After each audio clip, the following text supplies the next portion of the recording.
Kamala Harris announced that she will run for president in 2020. This week, on Martin Luther King Day, Democratic California Sen. Almost immediately, headlines appeared declaring her the female Barack Obama. Like many other prominent women, she is, wrongly and inaccurately to boot, best known as a derivative of a more famous predecessor. Both are Democrats, both have a background in law, both have a mixed-race background.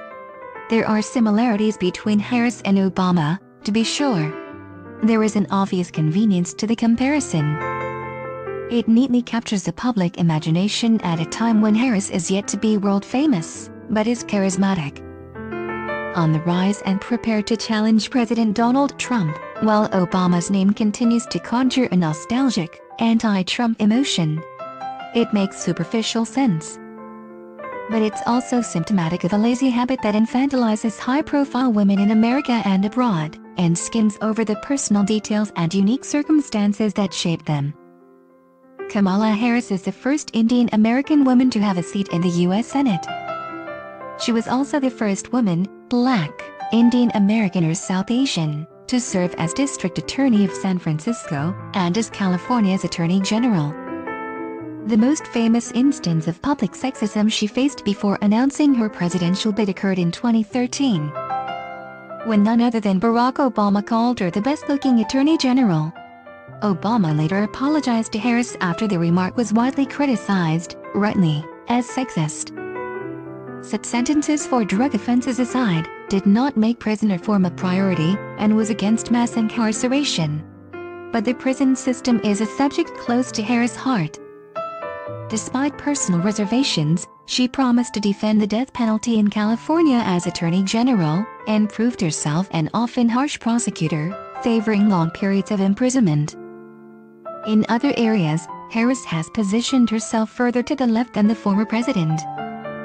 Those only aware of her overlap with Obama might make assumptions about her attitudes elsewhere, which would turn out to be untrue.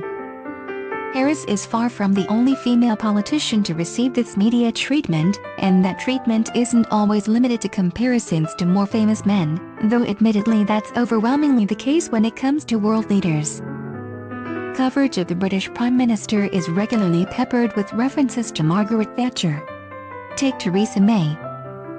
Throughout her negotiations over the Brexit deal in Brussels, Belgium, in December, newspapers referred to May's handbag-wielding Maggie moments, Thatcher's handbag being the mythical weapon with which she would supposedly clobber her opposition. Considering Margaret Thatcher was in favor of Europe, fought for Britain's interests within the EU, and for Britain to strengthen its position as a member of the EU, this likeness is especially ironic. Theresa May's Brexit strategy has been to make determined noises while championing a cause. Leaving the EU, she campaigned and voted against, and she consistently makes zero productive headway with it. Her predecessor David Cameron's negotiation of the ultimately null EU reform deal in 2016 was far more Thatcheresque in its intention and execution, even if the referendum he called subsequently was not. Coverage of his doings, however, didn't call him Maggie or indeed refer to other male PMs who went before him. The fudging of political personalities can be derogatory in both directions, depending on individual sympathies. When he acted in his own name, he was treated as such. When Annegret Kramp-Karrenbauer succeeded Angela Merkel as leader of Germany's Christian Democratic Union last year, she noted the commentary describing her as a mini Merkel, or Merkel 2.0. "I have read a lot about what I am and who I am," she told her party. Mini, a copy, simply more of the same. "Dear delegates, I stand before you as I am and as life made me, and I am proud of that." The attention paid to Kramp-Karrenbauer's likeness to Merkel distracts from the future implications of her attitudes for the country. Kramp-Karrenbauer is extremely conservative on same-sex marriage, and has likened it to incest in the past and indeed, Europe at large. Her stance on migration is also vastly stricter than Merkel's, and she has made it clear she is keen to dial down the more liberal attitude exhibited by the party in the last decade. While Merkel's political career was catalyzed by the fall of the Berlin Wall and reunification, Kramp-Karrenbauer's has been forged in the wake of Merkel's. that by definition gives her an adapted frame of reference, which merits its own scrutiny. Every politician, every person, is a product of their own time and place. In the coming months, it looks quite possible that Kamala Harris might win Obama's endorsement of her bid for president. If she does, the comparisons between the two are likely to reignite. As with May and Karambauer, those watching would do better to pay attention to the political landscape Harris is working within now, rather than any nostalgic connotations.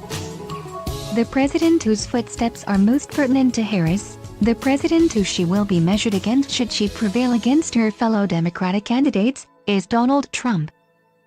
If she finds herself competing with him, the very least Harris deserves, the very least the voting public deserves, is to be judged as an adult in her own right, running under her own name.